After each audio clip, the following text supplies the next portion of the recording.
ஓம்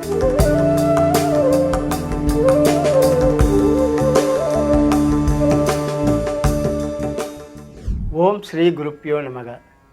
இந்து தமிழ் இணையதள நேயர்களுக்கு வணக்கம்.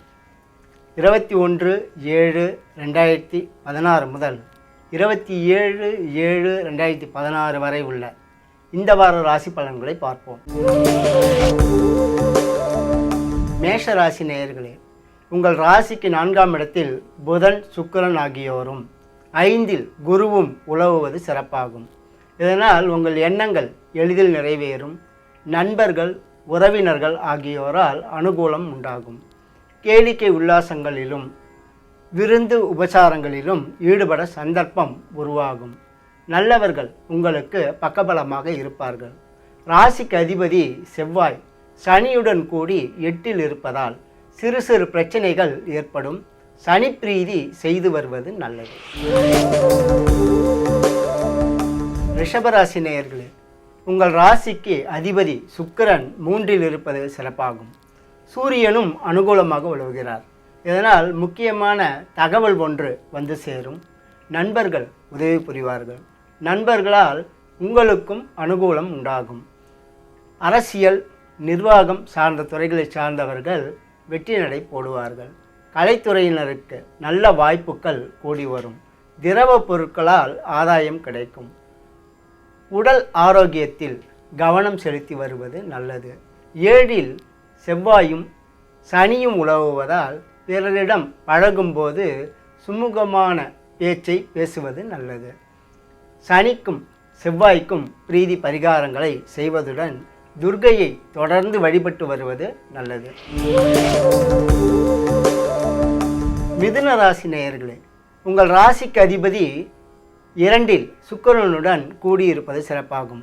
ராகுவும் அனுகூலமாக உலவுவதால் குடும்ப நலம் சிறப்பாக இருக்கும். விருந்து உபச்சாரங்களில் கலந்து கொண்டு மனம் மகிழ்வீர்கள். பயணத்தின் மூலம் ஓர் எண்ணம் நிறைவேறும். புதியவர்கள் உங்களுக்கு அறிமுகமாவார்கள். அவர்களால் அனுகூலமும் உண்டாகும். கலைத்துறையினருக்கு வெற்றி வாய்ப்புகள் கூடும். கடல் வாணிபம் செய்பவர்கள் லாபம் கூட பெறுவார்கள். வியாபாரத்தில் முன்னேற்றம் காண சந்தர்ப்பம் கூடி வரும். நிலம், மனை, வீடு, வாகனங்களால் ஆதாயம் கிடைக்கும். 6இல் சனியும் செவ்வாயும் இருப்பதால் எதிர்ப்புகளை சமாளிக்கும் சக்தி பிறக்கும். குருபலம் குறைந்திருப்பதால் குரு பிரீதி செய்து வருவது அவசியமாகும்.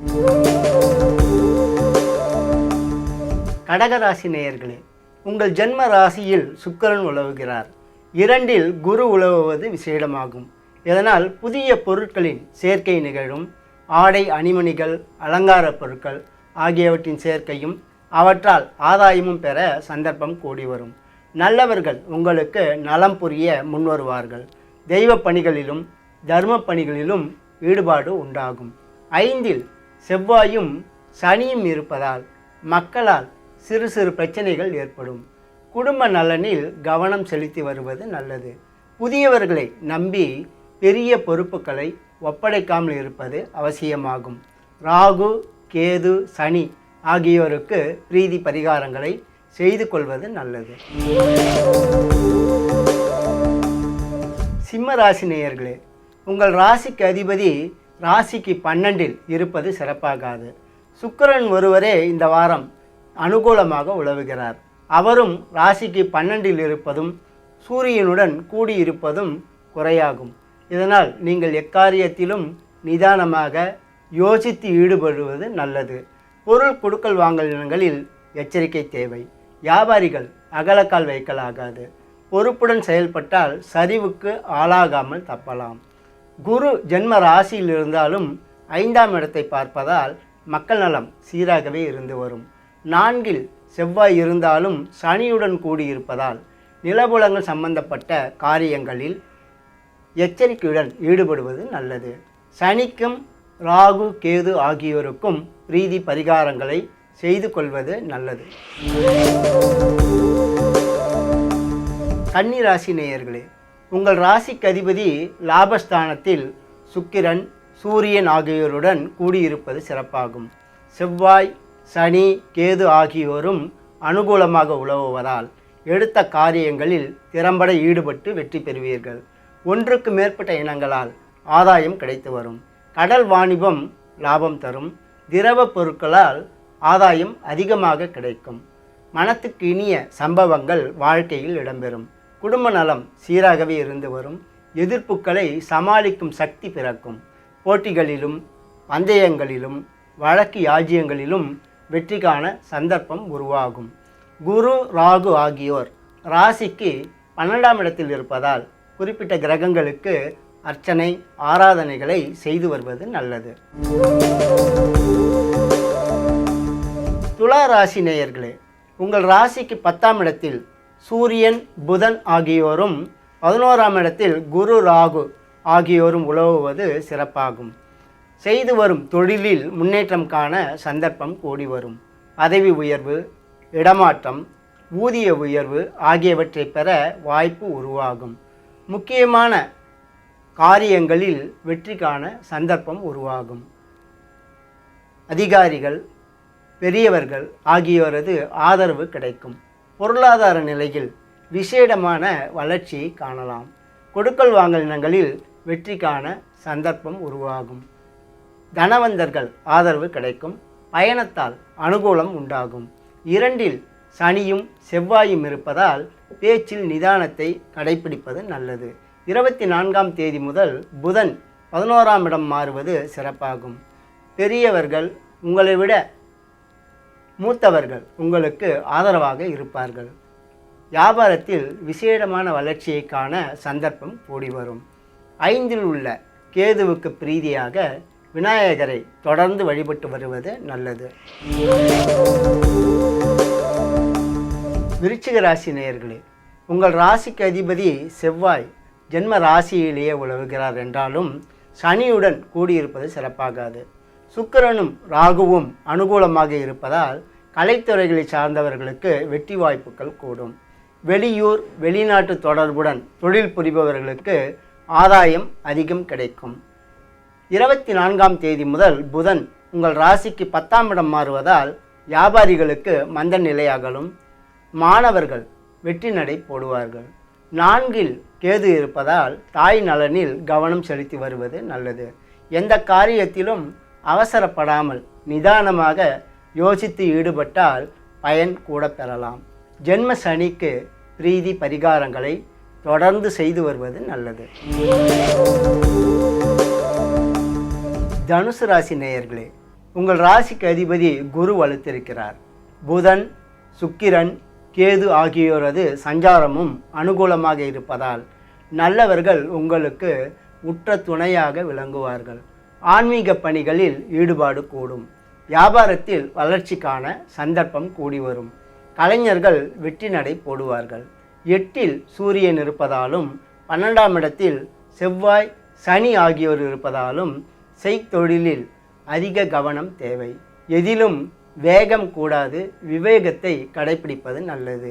உஷ்ணாதிக்கத்தை குறைத்து கொள்ளவும் கைப்பொருளை பாதுகாத்து வைத்து கொள்வது அவசியமாகும். 12இல் உள்ள சனிக்கு பிரீதி பரிகாரங்களை செய்து கொள்வது நல்லது. மகர ராசி நேயர்களே, உங்கள் ராசிக்கு அதிபதி சனி செவ்வாயுடன் கூடி லாபஸ்தானத்தில் உலவுகிறார். இதனால் முக்கியமான எண்ணங்கள் இப்பொழுது நிறைவேறும். துணிவோடும் தன்னம்பிக்கையோடும் எடுத்த காரியங்களில் திறம்பட ஈடுபட்டு வெற்றி பெறுவீர்கள். இயந்திர பணியாளர்களுக்கு ஏற்றம் உண்டாகும். ஒன்றுக்கு மேற்பட்ட இனங்களால் ஆதாயம் கிடைக்கும். 24ஆம் தேதி முதல் புதன் உங்கள் ராசிக்கு 8ஆம் இடம் மாறுவதால் வியாபாரத்தில் முன்னேற்றம் காண சந்தர்ப்பம் கூடி வரும். மாணவர்களுக்கு அனுகூலமான போக்கு தென்படும். 2இல் கேது இருப்பதால் குடும்பத்தில் சிறு சிறு பிரச்சனைகள் ஏற்படும். வீண் வம்பு வழக்குகளில் ஈடுபடாமல் இருப்பது நல்லது. ராகு, கேது, குரு ஆகியோருக்கு பிரீதி பரிகாரங்களை தொடர்ந்து செய்து வருவது நல்லது. கும்பராசி நேயர்களே, உங்கள் ராசிக்கு அதிபதி 10ஆம் இடத்தில் செவ்வாயுடன் கூடியிருக்கிறார். புதன், சூரியன், குரு ஆகியோரது சஞ்சாரமும் அனுகூலமாக இருப்பதால் புதிய பதவி பட்டங்கள் கிடைக்கும். வேலை இல்லாதவர்களுக்கு தகுந்ததொரு வாய்ப்பு கூடி வரும்.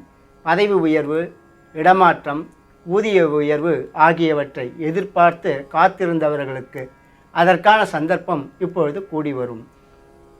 எலக்ட்ரானிக், கம்ப்யூட்டர் போன்ற துறைகளை சார்ந்தவர்கள் வளர்ச்சி காண்பார்கள். பொருளாதார நிலை திருப்திகரமாக இருந்து வரும். திடீர் அதிர்ஷ்ட வாய்ப்புகளும் கூடி வரும். சுக்கிரன் 6ல் இருப்பதால் பெண்களால் சிறு சிறு பிரச்சனைகள் ஏற்படும். கணவன் மனைவி இடையே கருத்து வேறுபாடு ஏற்பட்டு குருபலத்தால் விலகும். சுக்கிரனுக்கு பிரீதியாக மகாலட்சுமியை வழிபட்டு வருவது நல்லது.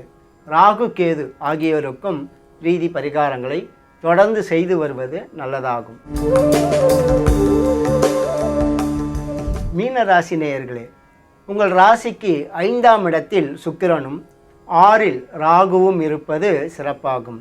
9ல் செவ்வாய் தன் சொந்த வீட்டில் இருப்பதனாலும் நலம் உண்டாகும். கலைத்துறைகளை சார்ந்தவர்களுக்கு வெற்றி வாய்ப்புகள் அதிகரிக்கும் நேரம் இது. போக்குவரத்து இனங்களால் ஆதாயம் கிடைக்கும். பயணம் சார்ந்த தொழில்களில் ஈடுபாடு உள்ளவர்கள் வளர்ச்சி காண்பார்கள். புதியவர்களின் தொடர்பும் அதனால் அனுகூலமும் உண்டாகும். வெளியூர், வெளிநாட்டு தொடர்புடன் தொழில் புரிபவர்களுக்கு அனுகூலமான போக்கு தென்படும். ராசிநாதன் குரு 6ல் இருப்பதால் உடல்நலம் அவ்வப்போது பாதிக்கும். கவனம் தேவை. குரு பிரீதியை தொடர்ந்து செய்து வருவது நல்லது. பொதுவில் இந்த வாரம் கன்னி, தனுசு ஆகிய ராசிக்காரர்களுக்கு மிகச்சிறப்பான வாரமாக அமையும். இதர ராசிக்காரர்கள் அவரவர்களுக்கு சொல்லப்பட்டுள்ள கிரக பிரீதி பரிகாரங்களை முழு நம்பிக்கையுடன் செய்வதன் மூலம் கெடுபலன்களை குறைத்து கொள்ளலாம். நற்பலன்களை கூட்டிக் கொள்ளவும் வாய்ப்பு உண்டு. இனி அடுத்த வாரம் சந்திப்போம். வணக்கம்.